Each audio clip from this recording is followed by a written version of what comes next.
Kohe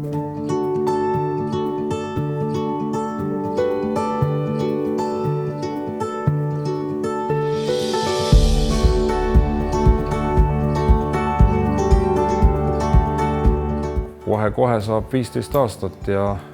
mis ettevõte, eks me oleme niisugune käsitöökoda, mis tegeleb kõikide asjadega, mida klientidel parasjagu Hiiumaal vaja on reklaamivaldkonnas ja toodame trükiseid, kleebime autosid, trükime visiitkaarte, mida iganes. Enamus töid on väljakutsed selles mõttes, et ühtegi tööd ei ole nagu ühesugust, et niisugust liinitööd teha, vaid kõik on nagu retseptpõlikonnad, et iga töö on nagu omaette väljakutse. Väga nagu midagi esile tuua ei oska, aga jah, eks iga töö alustamisega on natuke vaja nuputada, et kuidas seda täpselt ellu viia, sest et mingit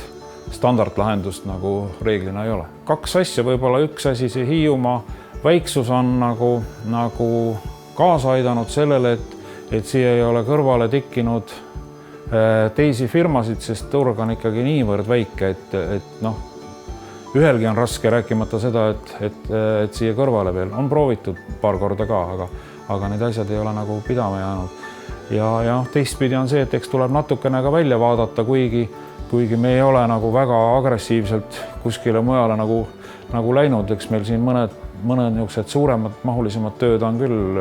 mandri peal ka ja natuke aitab ka e-pood kaasa, et teeme ka üle Eesti e-poe müüki.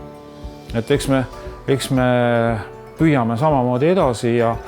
mingisugust sellist revolutsioonist arengut me kindlasti ei näe, aga